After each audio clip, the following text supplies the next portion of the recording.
Before we start, I just want to say thank you to Heli Monster and Pure Nomad for buying me a cuppa since the last video. It's very much appreciated. Hello. Now I thought I'd do something different today and review a film. We'll get away from the racism for another video because it's quite depressing. So I thought I would review a film called Samurai Cop from 1991. Now if you look at the poster, it promises to be really exciting. It's safe to say that, as exciting as it does look, the poster bears no resemblance to what actually happens in the film. The Samurai Cop looks nothing like the bloke in that, and at no point does any of this happen. But I digress. Let's have a look at the film. So it starts off with two rival gangs meeting each other after one was given the go-ahead to go and kill the other. In no way we go under Fujiyama's flag. Nothing like re-recording the dialogue in a massive empty room. So it starts off with a fight. He pulls a gun out, people die, and you can clearly see that everything's been sped up to make these people look a lot more competent than they really are. How many times has he been shot? Too many times, but he's still going. It's time to meet Samurai Cop and his partner in the shittest wig you've ever seen. Check out that syrup. They're going for the whole Lethal Weapon vibe here. I think you can see how I mean there. And now Samurai Cop and his buddy go to stake out a drugs bust, which leads into a car chase. Top-notch effects. Shoot! Shoot him! Shoot! Shoot him! Shoot! Shoot him! Shoot! Shoot him! Do you think he got the message to shoot him? Hey man, watch it! Watch it! Oh man! And then he decides to chat up a woman in a helicopter. She somehow hears him, and then without any rhyme or reason, all of a sudden they're in bed together. Because of this, the boss is very angry and wants the rival's head cut off and handed to him. This is one of the best scenes you'll ever see. Like what you see? I love what I see. Would you like to touch what you see? Yes, I would. Would you like to go out with me? Yes, I would. Would you like to fuck me?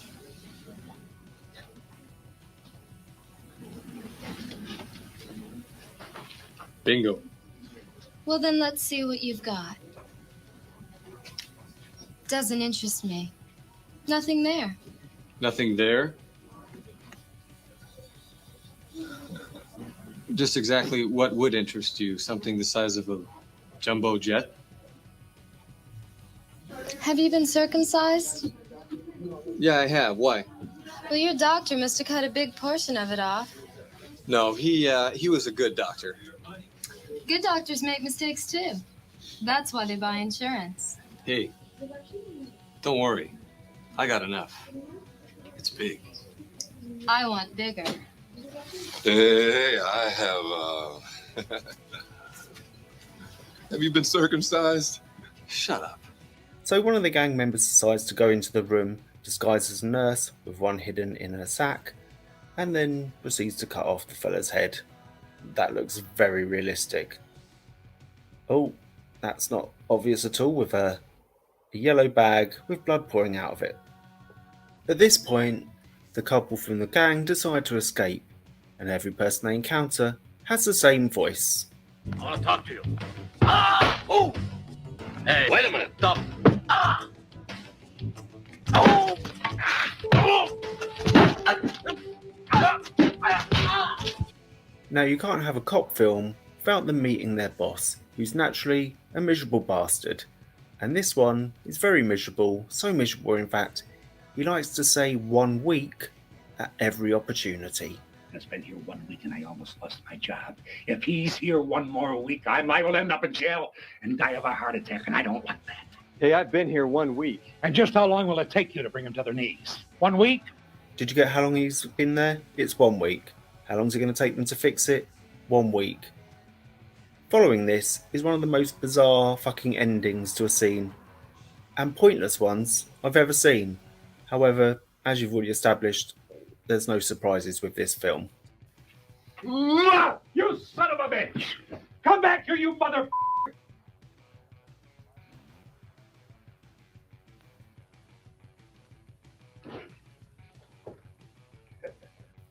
Why? Was that even meant to be in there? Did they forget to cut that bit out? Then Samurai Cop and his buddy go and see one of the gangs. As you can imagine, it's going to end up in some kind of violence. Who are you? I'm a cop. Now I'm telling these son of a bitches that we respect the Japanese of this country who are honest businessmen. And yeah, this is the land of opportunity for legitimate business. Now I'm telling these motherfuckers that if they continue killing our children to make their precious millions that they deposit in their secret Swiss bank accounts, I'll have their stinking bodies in garbage bags and ship them back to Japan for fertilizer. Samurai Cop's as if Nat. Where's her father? Bang! Who shot him? He. Who? Him. Who's him? Himself. Oh, he committed suicide. Yes. What? Now, this is meant to be a Japanese gang, so you would expect his henchmen to all be Japanese, but no, it's extremely diverse, with actually one Japanese person out of all of them. Not Japanese, not Japanese, definitely not Japanese, not Japanese, not Japanese, woman, not Japanese, no one's Japanese, nope, nope, nope, no. It seems the Japanese gang here go with the British Lives Matter crowd, where anyone can be Japanese if they want to be. At least now though we get to see some samurai action. Prepare yourself, there's some blood. Leave him alone. Uncuff him. I'm in. Uncuff him.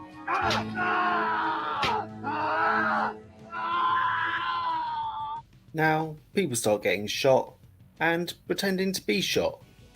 Very dramatically. He's not even being hit. He's not being hit still. He's just pretending. Money well spent. Now, despite the fact everyone's been shot at, he's just cut someone's arm off. It's time for a joke. Hey, look what they done to my car. Captain Roman's gonna burn my ass. Yeah, he's gonna burn it. Charcoal black. It is black. Right on. Then it's time for some hanky-panky for the gang boss. Oh, but look who's looking through the window. It's Samurai Cop. So he chucks her off. Jumps up like that for absolutely no reason at all. Runs, grabs a suitcase, grabs his clothes, and in the time he's taken to run off, he's managed to get dressed. Now there must be something really important in that suitcase for him to be running off with it. Oh no, it's just a gun.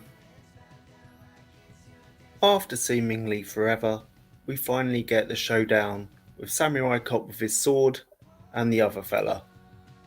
Will it be anything like the video cover? Absolutely not.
Now the fight scene seems to go on forever. Notice how many times the time of day changes in the background, and also his hair.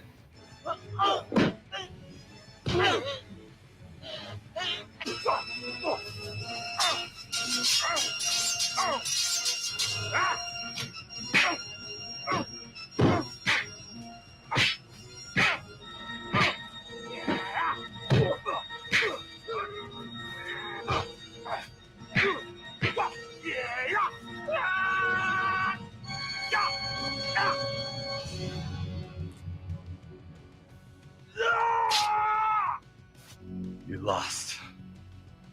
You lost face.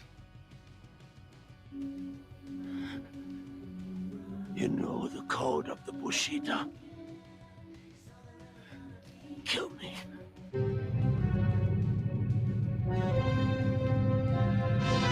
Dojo, you're a cop.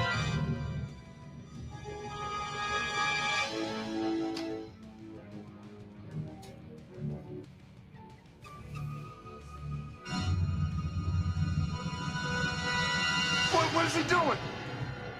No. Leave him alone. He's a samurai. He wants to die with honor. Well, if you want to find that film, it'll be online somewhere, and if you've got an hour and a half to spare and you've had a few drinks, it's probably worth a watch.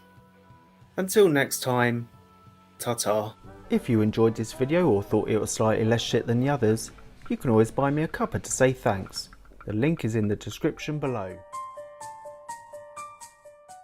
After the two awful films we had before, it was time for a horror. This time, Sleepaway Camp. This 1983 slasher film is set in, yeah, you guessed it, a camp. Let's see how bad it is.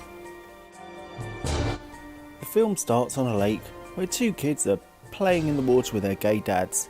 Someone's water skiing in the background and you can already see what's going to happen. The bloke on the boat's too distracted by the girl's tits, and the boat isn't stopped in time for it to crash into the dad and the two kids. They had plenty of time to sort something out and get out of the way. One of the kids is dead. Is it the boy or the girl? It's the boy. It skips to 8 years later where the surviving girl goes to live with her cousin and her mental aunt. But that's enough of that. We just need to get to camp. The mostly Jewish kids all run down excited that they're back at summer camp because their parents can't be asked to look after them. And there's some men in very questionable short shorts and an extremely noncy chef. Call them baldies. Makes your mouth water, don't it? Artie, they're too young to even understand what's on your mind. Then, good buddy, there ain't no such thing as being too young. Ah, the 80s, when DBS checks weren't a thing. What the fuck is wrong with people? Ricky meets his old flame from the previous year, and she pies him off. Shalom. Well, excuse me, bitch. Angela is now a mute and doesn't talk to anyone. Having not eaten for 3 days, they take her to Chef Nonce to see if he can give her anything. He takes her to a cupboard to give her something. Ah, thank God, it's just his belt. Maybe he's not a nonce after all, although he does get very angry when interrupted. Keep your mouth shut, you mean? You didn't see nothing! Got it, nothing! Yeah, sure, whatever you want. Now get the hell out!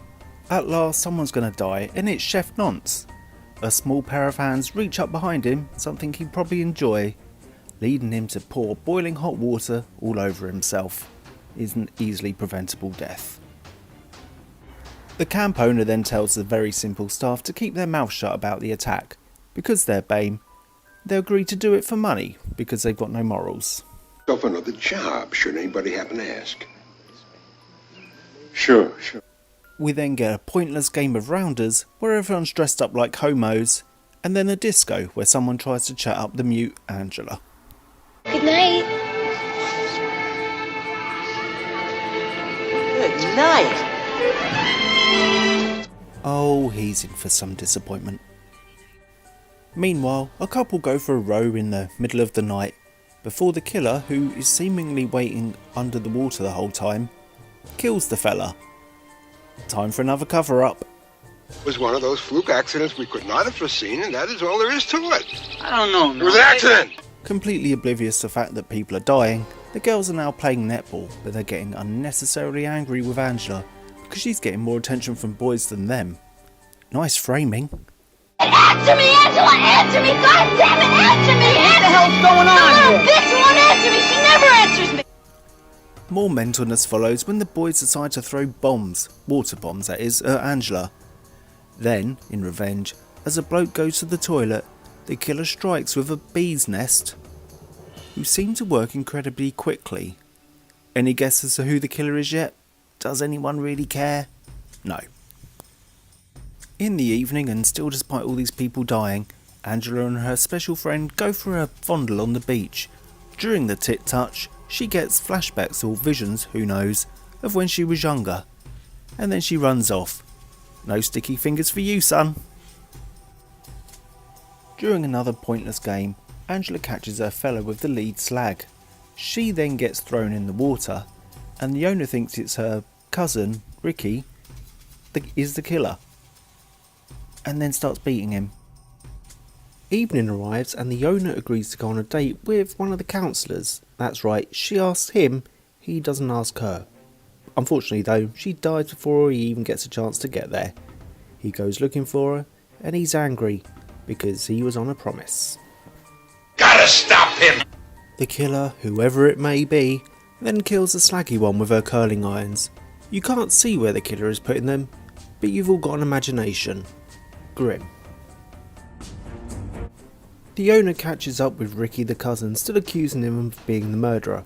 Instead of calling the police, he just slaps him about, repeatedly. After slapping the shit out of the kid on the floor, he then runs off, only to be faced with the actual killer. But if the cousin wasn't the killer, who is it? And why did he just stand there waiting to be shot by an arrow? Meanwhile, one copper has arrived, armed with a moustache, and Angela and her fella are going skinny dipping.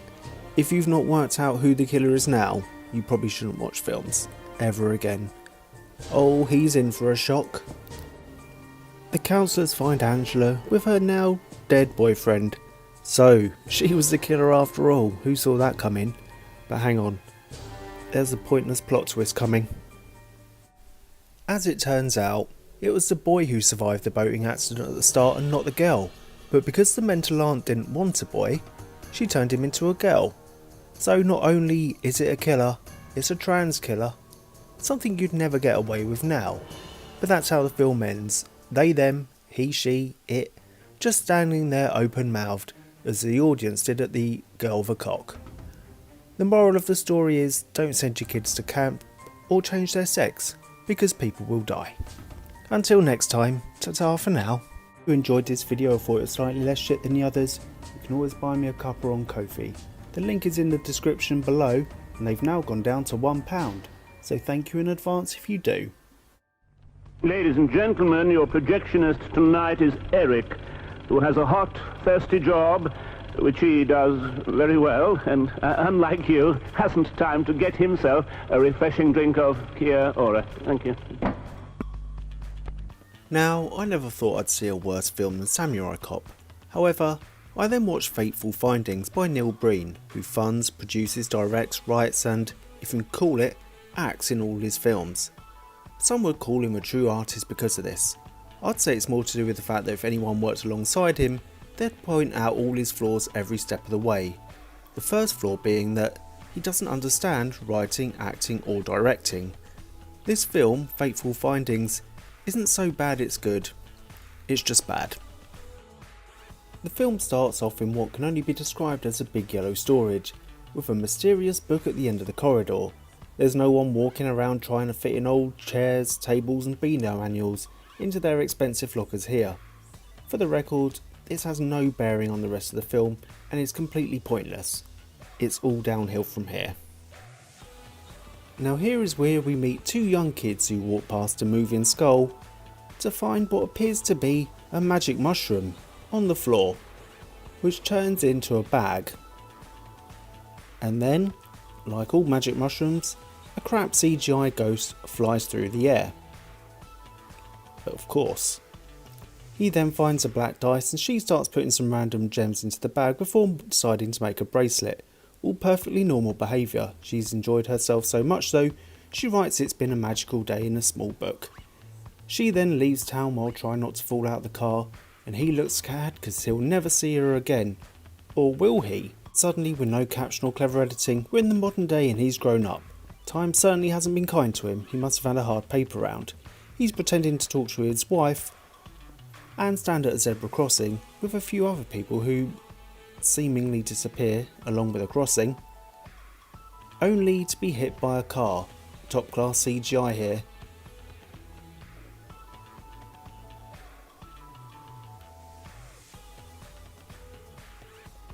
And the ghost comes back. Thankfully, he's not dead and wakes up in the hospital and just walks out. Then it's time for a lovely unromantic sex scene. Just what you want when you're straight out of hospital. Nice. Now, this is the first time you see the absolute peak of his acting skills.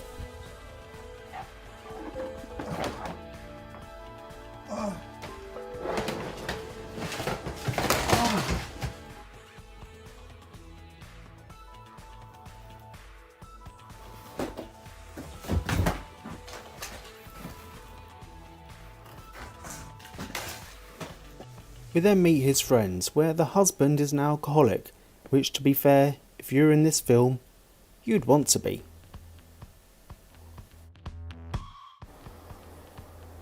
Next, he decides he doesn't want to take his pills anymore for his mentalness and throws them down the toilet. The lazy fuck doesn't even put the bottle in the bin. Then his wife, for some reason, decides to fish him out of the toilet all for herself. At this point, I wish I'd turned it off. He then visits his therapist, where they shout at each other instead of sitting next to each other, because it's not like there isn't any space. But however, it's time to ruin that desk again.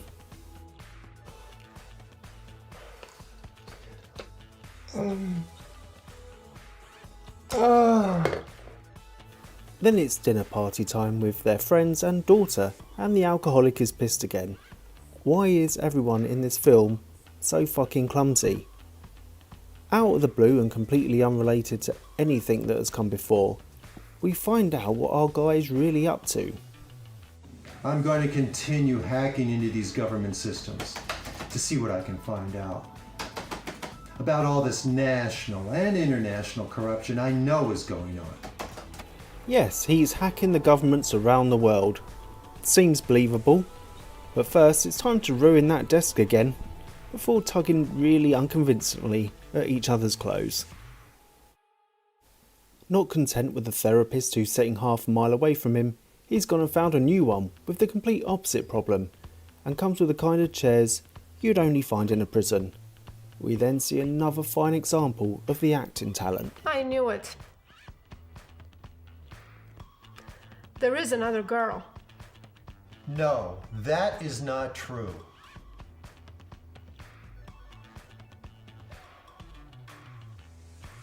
I have not been writing another novel. I've been hacking into government and corporate international secrets all over the world. And I'm going to expose them all. And no one knows I'm doing it. They invite their friends with their daughter over to a lackluster pool party, and an unexpected guest arrives. It's his friend from the start of the film, all grown up and still carrying that same notebook, which she seemingly carried about her whole life just for this moment. And time has been a lot kinder to her than it has him. His alky mate starts flirting with his wife, but they couldn't even be asked to move the camera, as you can see. Followed by some more fucking clumsiness. Out of nowhere and completely out of the blue, like most of this film, whilst he's not ruining his desk for once, their friend's daughter turns up in the pool and he starts creeping on her. But she likes it. She then decides to run a bath without using a plug, and he tells her to stop doing this, but forgot to give her any lines.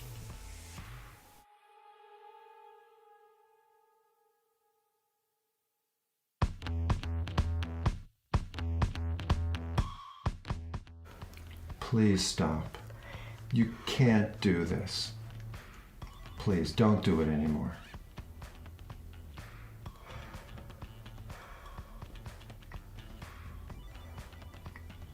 Are you going to stop? You can't do this anymore.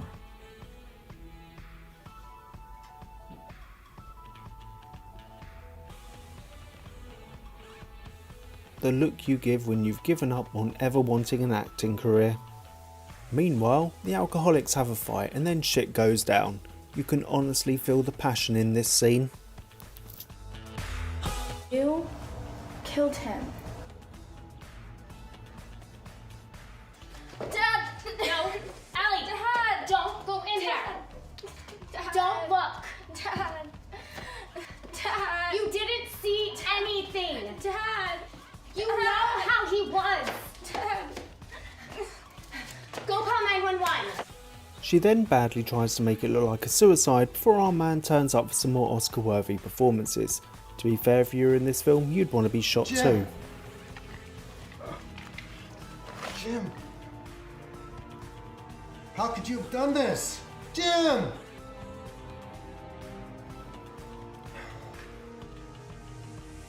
I can't believe you committed suicide. I cannot believe you committed suicide. How could you have done this? How could you have committed suicide? All of a sudden getting very quickly over his friend's death, he then goes to meet his old flame by the mushroom for some hanky-panky, whilst his wife takes the easy way out of the film too, by actually committing suicide. With her out of the way, he wastes no time in getting his bit on the side over, leading to some more clumsiness and non-existent dialogue. Followed by... I can't wait any longer.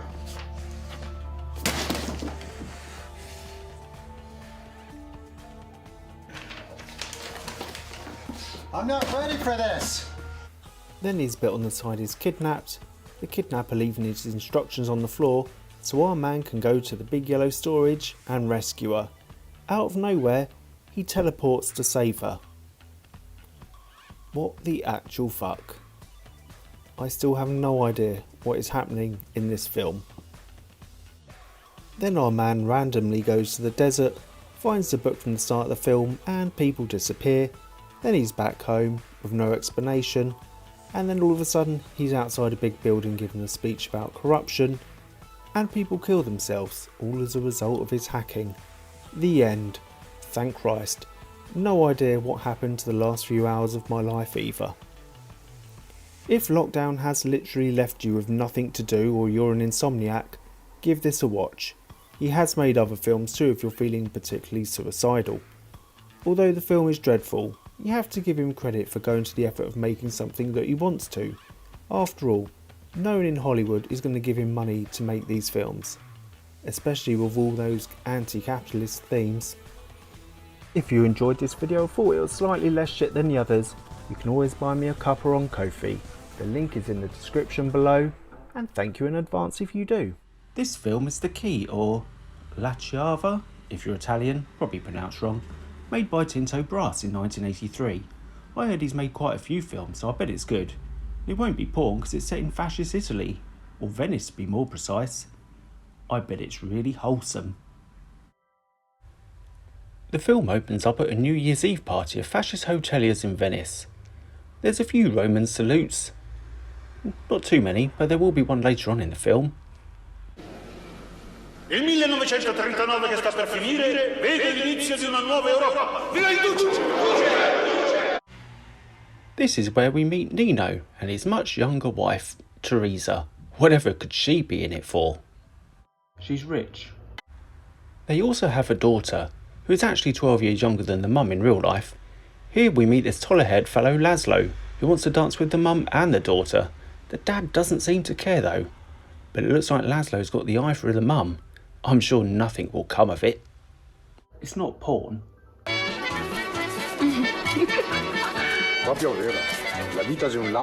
So they leave the New Year's Eve party, they have a picture of a random group of people, and then go back to their hotel. Now, there's no more fascism for the next 100 or so minutes, but there will be another Roman salute. At this point, Nino and Teresa decide to see the new year in with a bang. It's still not porn.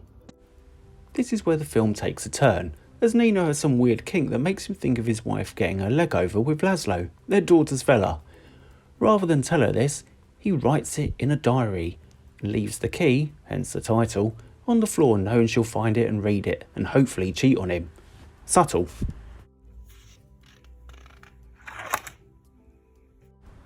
Teresa obviously does find the key and reads it, thinks he's a pervert, and decides, like any normal person, instead of saying it to their face, to write a diary as well, in the hope that he finds it and then reads it.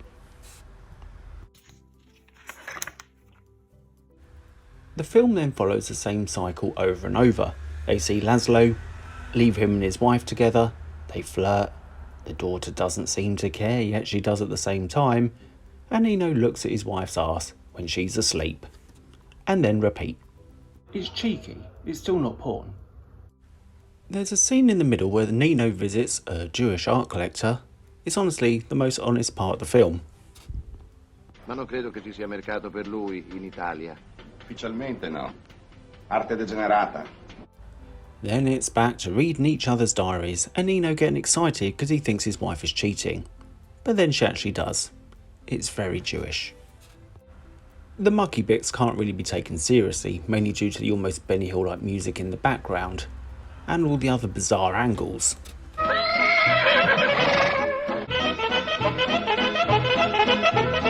We then get the only other Roman salute in this fascist set film. Luckily for you, you can't see it here because it's not his arm saluting. He then runs into a mirror with his knob out. Fucking bizarre. Laszlo, his fiancée, and her mum then go to the beach and for some reason, bored because she's sick of Laszlo taking pictures of her mum, decides to go and watch builders instead.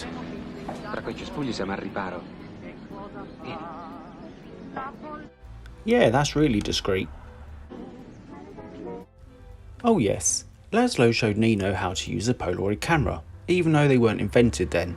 Of course, living in Venice, he could have taken lots of nice family photos, perhaps at the Rialto Bridge or St Mark's Square, but naturally, being Nino, he opted to just take close-up pictures of his wife's fanny when she was asleep, which his daughter then found. Non le avrà fatte. A mia insaputa però. Magari non so, mentre dormivo. In tal caso non può essere stato che tuo padre. Ma le tue schifezze erano in laboratorio da Laszlo, tra le pagine di un suo libro. Perfectly normal. Eventually, Nino almost dies whilst wearing his wife's clothes, but then actually dies, despite the help from his Jewish nurse. Surely with the funeral, it would have all calmed down now she's a widow, in a boat with her daughter, when her daughter's fiancé. Attenta, mamma, ti stai bagnando. Savage. The film ends with Mussolini giving his speech in Venice, a quick reminder that this was meant to be about fascism instead of perverts. Ecco Mussolini. Di terra, di mare, dell'aria. Camiscionieri della rivoluzione e dei religioni. Uomini e donne d'Italia, dell'impero e del regno d'Albania. Ascoltate. Un'ora segnata dal destino batte nel cielo della nostra patria.